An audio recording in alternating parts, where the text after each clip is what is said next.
하나님의 백성 이스라엘이 그 하나님의 뜻을 따르지 못하고 빛이 되지 못하고 소금이 되지 못하여 범죄함으로 말미암아 하나님께서는 그 이스라엘이 자랑하던 성전을 불태워 버리시고 그들이 자랑하던 그 시온성 예루살렘을 무너뜨리셔서 돌 무더기가 되게 하셨습니다. 이것은 이스라엘이 힘이 약해서가 아니고 이스라엘이 하나님의 뜻을 저버렸기 때문에 하나님의 신실하심으로 이루어진 사건입니다. 성전은 불타고 성벽은 돌 무더기가 되고 많은 백성들은 살육당하고 살아남은 자들은 저 멀리 바벨론의 종이 되어 포로가 되어 끌려갔습니다. 그리고 하나님의 진노의 기간 70년이 지나고 선지자들을 통하여 또 백성들에게 약속하신 그 약속의 때 70년이 지났을 때에 하나님은 신실하시게도 그 백성들이 다시 예루살렘으로 이스라엘로 돌아오게 하셨습니다. 세상 역사상 이런 일은 없습니다. 나라가 멸망당하고 그 백성들이 살육당하고 살아남은 자들이 먼 곳으로 포로로 잡혀간 그런 나라가 10년, 20년도 아니고 70년이 지난 후에 다시 자기 나라를 세우는 일은 없습니다. 이 일은 하나님, 약속에 신실하신 하나님께서 그 약속을 지키신 증거입니다. 그들이 70년이 지나고 예루살렘으로 돌아왔을 때에 그 돌무더기 황무지인 예루살렘에서 하나님의 선지자들은 동일하게 외쳤습니다. 무너진 하나님의 집을, 성전을 건축하라고. 아니 지금 황무지에 먹고 살기도 바쁜데 무슨 성전을 건축하라고 말합니까? 이유가 있지요. 하나님의 성전은 구약의 하나님의 임재의 장소, 하나님의 통치를 받는 곳입니다. 하나님이 구약에는 성전에 임하셨어요.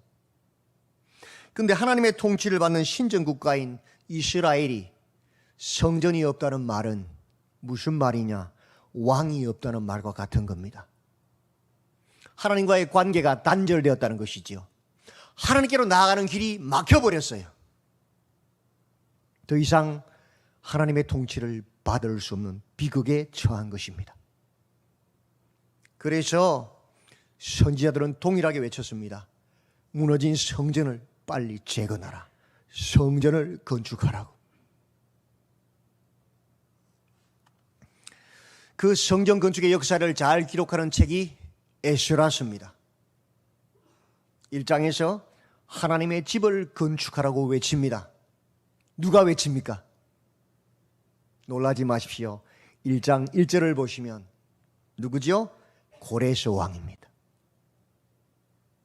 아니 세상에 이스라엘 백성들도 아니고 그들을 통치하고 있는 이방의 왕이 그들을 영원히 자기 종을 삼고 자기 노예를 삼아야 될 그 이방의 왕이 고레스가 여호와의 성전을 건축하라고 조서를 내리고 공포합니다. 왜? 그 마음이 하나님께 감동을 받았기 때문에. 이방인일지라도. 그리고 5절에 보시면 그 마음이 하나님께 감동을 받고 일어난 사람들, 그 고레스 왕의 조서를 듣고는 마음의 감동을 받아서 돌아가서 여호와의 성전을 건축해야겠구나 일어난 사람들이 일어나지요. 그 이름이 2장에 자세히 기록되어 있습니다. 영광스러운 사람들이거든요. 다 돌아간 게 아니에요. 일부예요.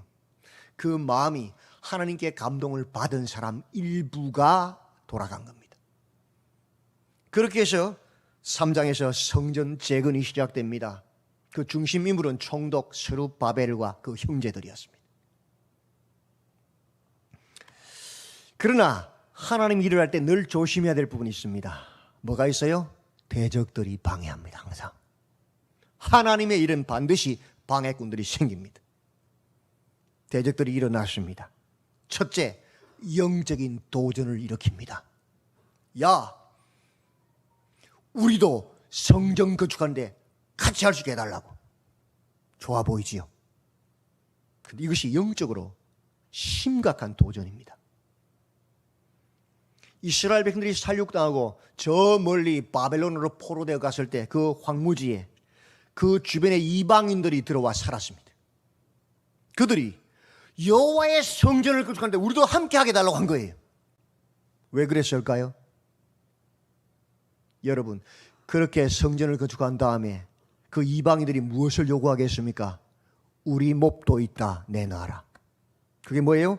자기들이 섬기던 우상을 그곳에 집어넣어서 하나님의 신앙을 섞어버려서 변질시키는 것입니다. 그것을 위해서 이방인들이 영적인 도전을 일으킨 겁니다. 교회는 하나님의 말씀으로 순결해야 교회입니다. 그래야 하나님을 기쁘시게 할 수 있는 것입니다. 세상 것들이 들어오면 그때부터 교회는 교회의 본질을 잃어버리는 겁니다. 오히려 하나님의 가슴을 슬프게 하는 공동체가 되는 겁니다. 그래서 영적 지도자 에스라가 딱 거절합니다. 너희는 우리와 상관이 없느니라. 그 영적 도전을 이겨내니까 이번에는 무엇을 통해서 도전합니까? 육적인 도전을 합니다. 본질적으로 성전 건축의 사역을 방해합니다. 아닥사스다 왕에게 편지를 보냅니다. 관리들에게 뇌물을 줘서 성전 건축을 방해합니다. 조직적으로. 그 서신의 내용은 왕이시여, 저 이스라엘 백성들이 성전을 건축하는 것은 하나님을 섬기기 위한 것이 아니고 그것을 구심점으로 해서 당신의 나라를 모반하기 위한 것입니다. 갑자기 뭐가 돼버렸어요? 모반 세력이 됩니다. 그래서 그 명분 때문에 왕이 바뀌었으니까 왕을 알지 못하니까 성전 건축이 중단됩니다. 몇 년 동안요? 무려 15년 동안 대적들의 방해로 15년 동안 성전 건축이 중단됩니다. 그럼 이렇게 해서 하나님의 일이 끝이 납니까? 아니요. 하나님의 일은 하나님이 하시기 때문에 대적들이 아무리 방해해도 물론 그 기간을 지연시킬 수는 있어요. 그러나 멈추게 하지는 못합니다. 왜? 하나님이 일하시기 때문에. 5장에서 하나님이 일하십니다. 누구를 통해 일하십니까? 선지자들과 말씀에 감동을 받아 일어난 자들 통해 일하십니다. 우리가 금요일마다 강해 설교하고 있잖아요. 학계와 스가랴 선지를 통하여 말씀을 선포하게 하시고 그 말씀을 듣고 마음에 감동을 받아 일어난 자 총독 스룹바벨과 대제사장 여호수아요. 에스라서에서는 예수아로 표현됩니다. 여호수아 같은 말입니다. 또 바른 신앙을 고백하는 자들을 통하여 하나님의 성전이 다시 재건됩니다. 어떤 신앙 고백입니까? 우리 조상들이 왜 심판받고 성전은 불타고 바벨론으로 포로되어 잡혀갔느냐? 우리 조상들이 여호와를 숭배하지 않았다. 그들이 우상을 숭배했기 때문에 그 죄악 때문이다. 현실을 직시하고 그 조상들의 죄를 번복하지 않기 위해서 하나님께로 일어난 그 바른 신앙을 고백하는 자들을 통하여서 하나님은 일하셨습니다. 그때의 대적들이 너희가 무슨 근거로 성전을 다시 건축하느냐 물었을 때에 이제는 두 분 안 속지요? 그들이 편지를 써서 다리오 왕에게 보냅니다. 왕이시여, 우리가 성전을 건축하는 것은 당신을 모반하기 위해서 건축하는 것이 아니고 당신의 조상 고레스가 칙령한 그 반포한 명령을 따라 우리가 성전을 여호와의 성전을 건축하는 것입니다. 왕궁 창고에 서신들을 조사해 보십시오. 그래서 고레스가 신하들에게 왕궁 창고에 서류 창고를 조사하게 합니다. 그때 뭐가 나왔어요? 고레스의 칙령이 딱 나온 거예요. 아, 저들은 모반을 하기 위해서 한 것이 아니라 우리 조상 고레스 왕의 명령을 지키는 것이구나. 그래서 오히려 또 조서를 내려서 더 잘 도와주라고 조서를 내립니다. 그래서 하나님의 성전이 6장에서 건축되어서 봉헌식을 올립니다. 이제 하나님께 나아가는 문이 열린 것입니다. 하나님의 통치를 받는 길이 이스라엘에게 열렸습니다. 영광스럽지요. 감격스럽지요. 하나님이 이런 하나님이 하십니다. 그 영광과 희열 중에 있는 그들이 그 다음 해야 될 일이 무엇입니까? 온 성도가 힘을 다해서 살던 집을 팔고 전세로 내려앉으면서 그 남은 금액을 하나님께 드리고, 전세 살던 사람들은 전세금을 빼서 하나님께 드리고 월세로 가고, 퇴직금을 미리 따서 받아서 헌금을 하고, 그렇게 해서 교회당을 건축했다면 그 다음은 무엇입니까? 그것이 끝입니까?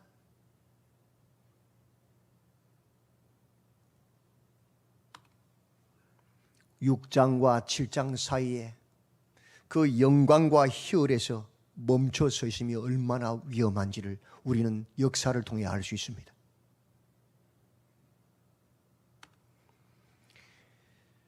거기에서 끝난다면 사람들은 그럴 겁니다. 내가 성전을 건축할 때, 내가 교회를 지을 때에 내가 매덕을 헌금했는데 나보다 더한 사람이 있어? 내가 예배당을 건축할 때 이런 의식을 했는데 나보다 더한 사람이 있어? 내 교회야. 자기의 몹을 내놔라고 할 겁니다.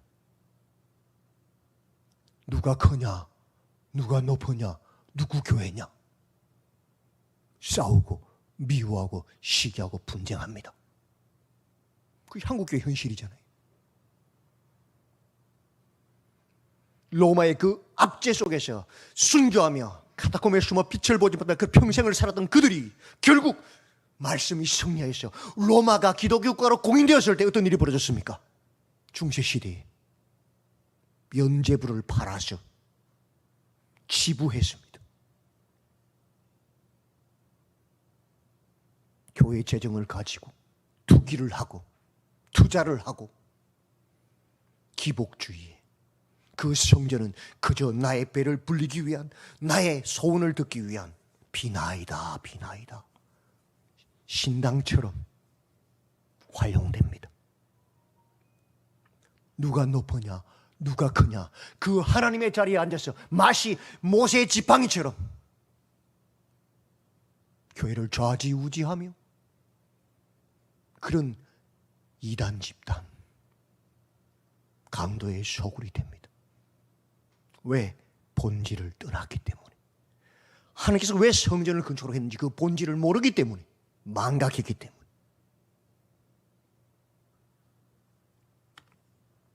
예수 그리스도만이 왕 되시고 주인 되시고 머리 되시고 목자 되시는 그 하나님의 통치를 받는 성민, 거룩을 이루며 거룩을 이뤄내는 하나님의 백성을 만들라고 성전을 건축하라고 한 것입니다. 그것이 본질입니다. 그것이 망각되는 순간 교회는 강도의 소굴이고 또다시 하나님의 심판과 진노를 받아 진멸되는 진노의 대상이 될 수밖에 없습니다.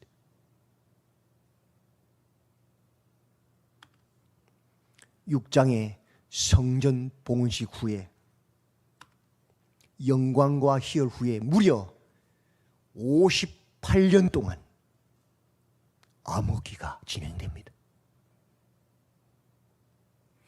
성전을 건축했다. 우와! 그 희열과 영광 가운데서 멈춰버렸어. 본질을 잃어버린 시간이 무려 몇 년요? 58년이 지나갑니다.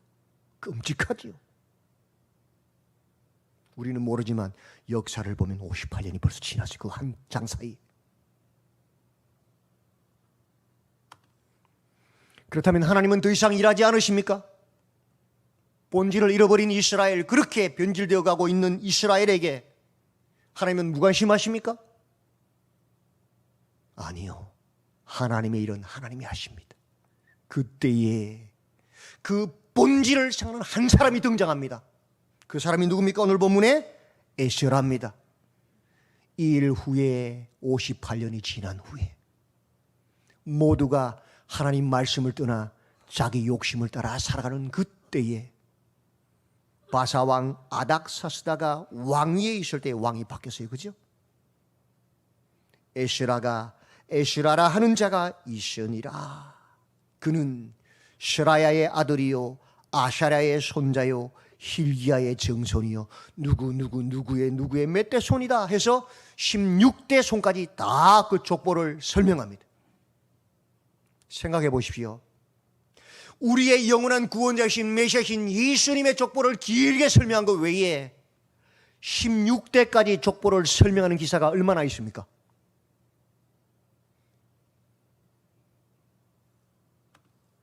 왜 에스라의 족보를 지루하게 16대까지나 소개하고 있습니까?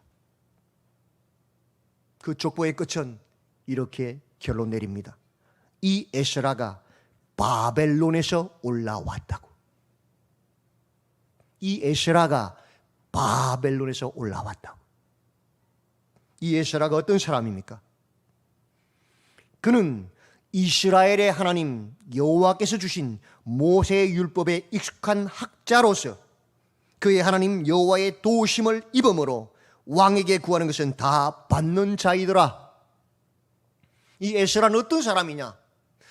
그의 하나님 여호와의 도우심으로 학사, 학자, 서기관을 말합니다. 하나님의 말씀들의 파편들을 주워 모아서 그 말씀을 정리하고 그 말씀을 기록하고 그 말씀을 보관하고 그 말씀을 연구하는 자였습니다. 모든 사람이 자기의 욕심을 따라 비나이다 하나님의 그 성전을 우상숭배의 도구로 강도의 소굴을 만드는 그때에, 말씀에는 아무 관심이 없는 그때에, 58년이 지난 그때에 에스라는 하나님의 말씀을 관심을 가지고 그 말씀들을 모아서 엮어서 그 말씀을 연구하는 학자였단 말이죠. 뿐만 아닙니다. 그는 그 하나님 여호와의 도우심으로 왕에게 구하는 것은 다 받는 그런 사람이었다. 그런 에스라가 그 모든 기득권을 다 내려놓고 포기하고 어디로? 예루살렘으로 올라왔다는 것입니다.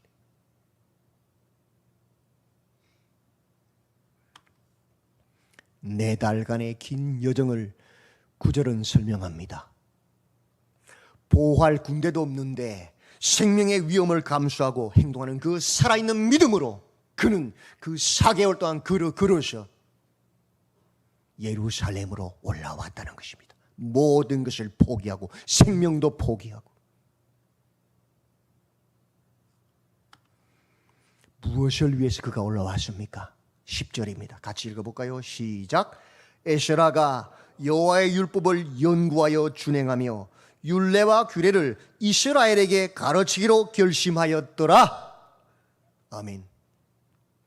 하나님께서 성전을 건축하게 한 본질의 목적, 하나님의 뜻, 하나님의 말씀을 백성들에게 가르쳐서 그 말씀을 지켜 준행하는 하나님의 성민을 만들기 위해서 결심하고 올라온 것입니다. 모든 것을 포기하고. 그래서 그 에스라의 조건을 16대까지 기록하는 겁니다. 영광스러운 것이죠. 하나님이 인정하시는 것이죠.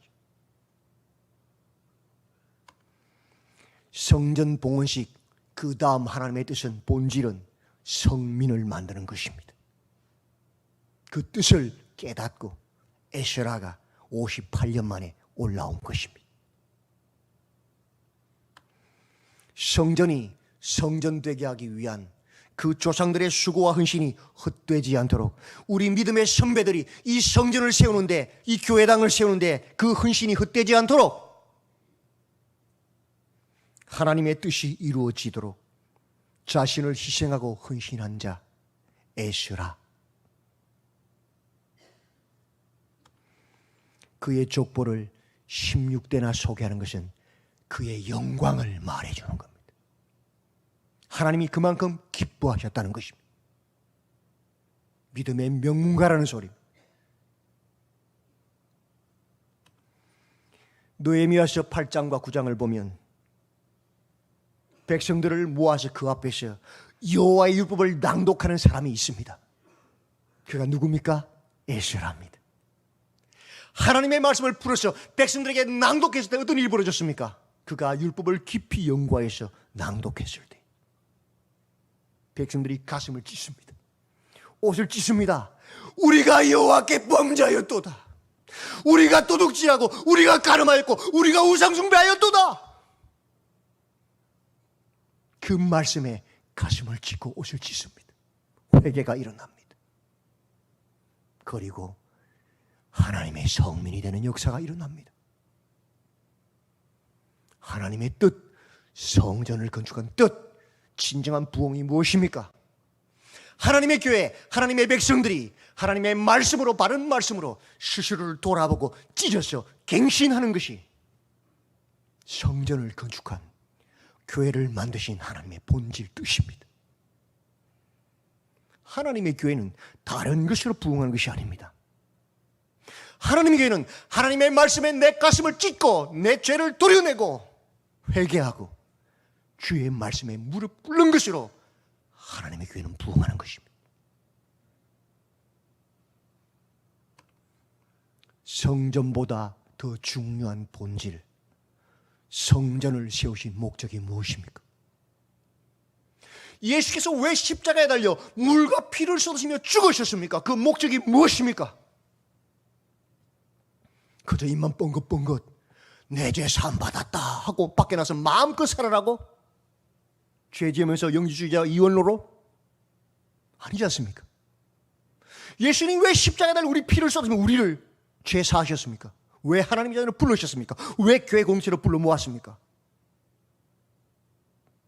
성민을 세우기 위한 하나님의 말씀을 따르는 죽기까지 순종하여 하나님 보좌 우편에 앉은 예수님을 닮은 그런 하나님의 백성 성민을 세우기 위한 하나님의 뜻입니다. 그 뜻에 구약에서 결단한 자가 누굽니까? 에스라입니다. 그 하나님의 마음에 감동이 된 하나님의 사람이 에스라입니다. 그를 통하여 하나님의 나라가 세워진 것입니다. 본질을 추구하는 자, 주를 위한 결심을 하는 자, 교회를 교회되게 하는 자, 주님의 거룩을 이루는 자, 에스라와 같은 믿음의 결단이 있는 사람으로 하나님의 말씀으로 교회를 세우는 그런 믿음의 사람으로 16대손까지 기록하는 그런 믿음의 명관을 세우시는 우리 모든 성도님들이 되시기를 바랍니다. 우리 신창교회가 되기를 주님의 이름으로 축원드립니다. 아멘. 기도합시다. 하나님, 구약에서 하나님이 성전을 건축하라고 하시는 본질의 이유, 신약에서 예수님이 왜 십자가에 달려 죽으시고 우리를 하나님의 자녀로 부르셨는지, 왜 교회 공동체를 세우셨는지, 왜 성령을 우리 속에 부어주셨는지 그 이유, 본질, 죄를 끊어내고 하나님의 말씀을 통치를 받는, 하나님의 말씀을 따르는 거룩한 삶을 사는 하나님의 백성 성민을 건축하라고 주님은 성전을 세우라 하셨고 십자가에 죽으시고 우리에게 성령을 부어주셨음을 믿습니다. 이 본질을 깨닫고 이 본질에 충성된 우리 모두가 되게 하여 주시옵소서. 에스라처럼 믿음의 명가를 세우는 우리 모두가 되도록 축복해 주시옵소서. 예수님의 이름으로 기도드리옵나이다. 아멘.